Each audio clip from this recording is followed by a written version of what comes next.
Hello दोस्तों, स्वागत है आप सभी का आपसे एक मैथ सॉल्यूशन के इस लेटेस्ट वीडियो में।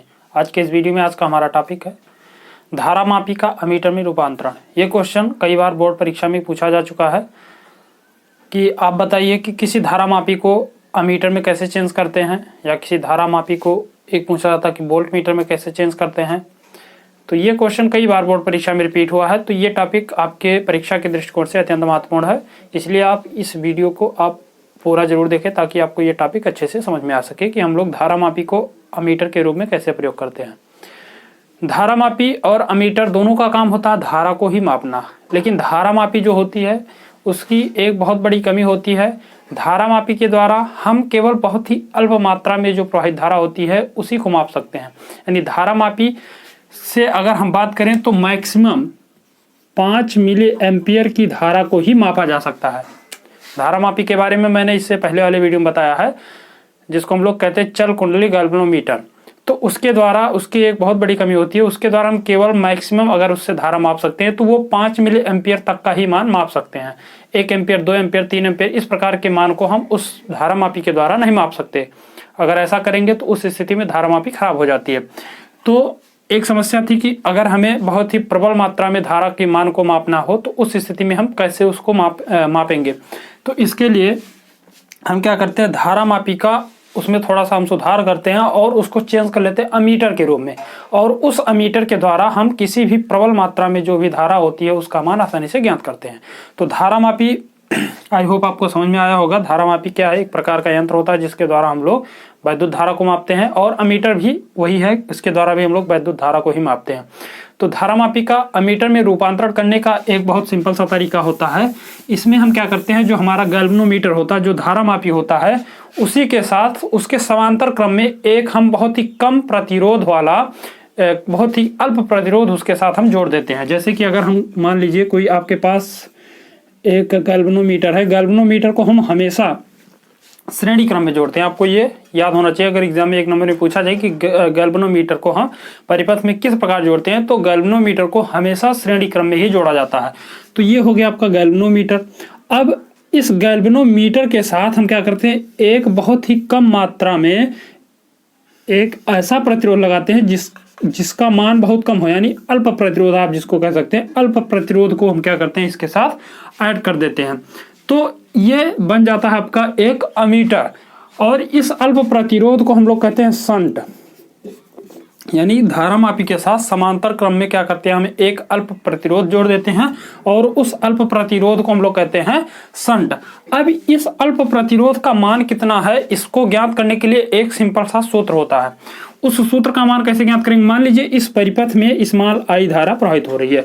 अगर आप इसका नोट चाहेंगे तो इसके नोट का हम एक पीडीएफ लिंक आपको डिस्क्रिप्शन बॉक्स में दे देंगे। आप वहां से जाकर के पीडीएफ को डाउनलोड करके इसको आप नोट के रूप में प्राप्त कर सकते हैं, और वहां से आप पूरे इसका जो भी पूरा थ्योरी है वो आसानी से वहां से नोट कर सकते हैं। यहाँ केवल हम समझ लेते हैं। तो मान लीजिए ये सर्किट जो है, ये गैल्वेनोमीटर है, इसके साथ हमने एक समांतर क्रम में एक अल्प प्रतिरोध को जोड़ दिया। मान लीजिए जो प्रतिरोध है इसको हम लोग आर एस मान लेते हैं, R resistance, S for shunt, यानी ये शंट का प्रतिरोध हो गया आर एस। ये क्या है, बहुत अल्प होता है।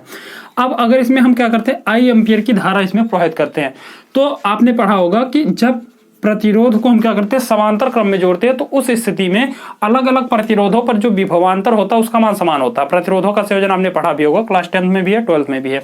यहाँ पर बताया जाता है कि जब क्या करते हैं, प्रतिरोधों को हम समांतर क्रम में जोड़ते हैं तो अलग अलग प्रतिरोधों पर जो उत्पन्न विभवांतर होता है उसका मान समान होता है। तो मान लीजिए ये जो आपकी आई धारा, यहाँ पर देखेंगे तो यहाँ पर 2 वायर हैं, तो इसमें जो धारा प्रवाहित होगी वो अलग होगी, और इस वायर में जो धारा होगी वो अलग प्रवाहित होगी। आपने ये सारी चीजें अच्छे से पढ़ा होगा इससे पहले वाले वीडियोज में, इससे पहले की जो भी चैप्टर आप पढ़े होंगे। यहाँ पर मान लीजिए गैल्वेनोमीटर है, तो इसमें हम मान लेते हैं कि जो धारा जाती है वो स्मॉल आई जी धारा जाती है, यानी गैल्वेनोमीटर, जी फॉर गैल्वेनोमीटर। इसमें जो धारा जाती है आई जी जाती है। अब इधर वाली जो धारा होगी, टोटल धारा इस पॉइंट पर आ रही है स्मॉल आई, तो इधर जो बची धारा वो आएगी आई माइनस आई जी। ऐसे आप इसको ज्ञात कर सकते हैं। हमने माना कि टोटल जो इसमें धारा है स्मॉल आई प्रवाहित होती है। इस पॉइंट पर देखेंगे तो यहाँ से 2 वायर हैं, दोनों वायर में धारा क्या होती है, अलग अलग हो जाती है। यहाँ पर मान लिया हमने धारा IG है, तो इस वाले वायर में कितनी धारा जाएगी, जो बचा वायर है, जो I में से I को घटाने पर जो बची धारा होगी वही क्या होगी, इस सेकंड वायर से जाएगी। और यहाँ पर जो प्रवाहित धारा है वो I माइनस IG इससे प्रवाहित होती है। तो ये गैल्वेनोमीटर क्या है, ये भी एक प्रतिरोध के रूप में होता है। तो यहाँ पर कुछ ना कुछ इसका प्रतिरोध हम लोग मान लेते हैं RG, क्योंकि ये गैल्वेनोमीटर तो RG इसको मान लेते हैं, और ये RS क्योंकि ये शंट है।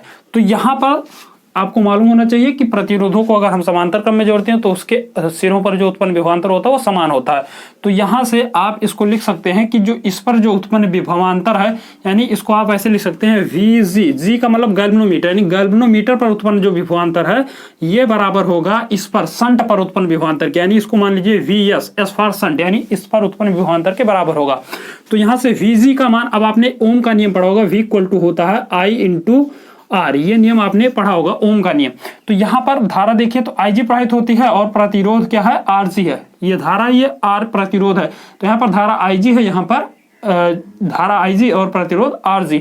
तो इन दोनों का गुणनफल करेंगे तो यहाँ पर उत्पन्न जो विभवांतर उसका मान मिलेगा, यानी VG का मान हो जाएगा IG into capital R into G, और बराबर VS का मान देखेंगे तो ये जो शंट वाला है इस पर उत्पन्न विभवांतर जो होगा।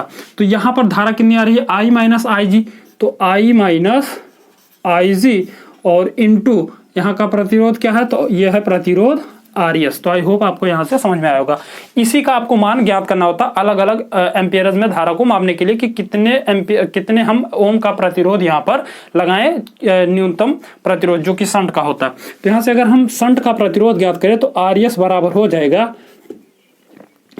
IG इंटू RG और बटे I माइनस IG, और इस सूत्र के द्वारा आप शंट का प्रतिरोध आसानी से ज्ञात कर सकते हैं। तो आई होप आपको ये टॉपिक अच्छे से समझ में आया होगा। पूरी थ्योरी अगर आपको लिखनी है तो आप डिस्क्रिप्शन बॉक्स में जाइए, वहां पर PDF का लिंक है, वहां से उसको लोड कर सकते हैं। एक बार मैं आपको फिर से बता दे रहा हूं कि धारा में मापी को अमीटर में बदलने के लिए हम क्या करते हैं, उस धारा मापी के साथ, उस गैल्वेनोमीटर के साथ समांतर क्रम में एक अल्प प्रतिरोध जोड़ देते हैं। उस अल्प प्रतिरोध को हम शंट कहते हैं।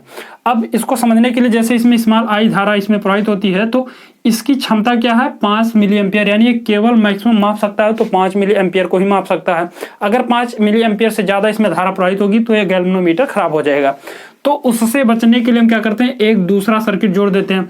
तो 5 मिली एम्पियर की धारा तो ये गैल्वेनोमीटर प्रदर्शित करेगा, और शेष जो बची धारा होती है वो इस सेकंड वायर से होकर के इस पॉइंट पर इधर प्रवाहित हो जाती है। तो इस प्रकार ये गैल्वेनोमीटर आपका सुरक्षित रहता है और धारा का मान हम आसानी से प्राप्त कर लेते हैं। तो आई होप आपको ये वीडियो अच्छे से समझ में आया होगा। अगर वीडियो अच्छा लगा हो तो चैनल को सब्सक्राइब कीजिए, वीडियो को लाइक कीजिए और ज़्यादा से ज़्यादा शेयर भी कीजिए। मिलते हैं अगले वीडियो में, तब तक के लिए जय हिंद।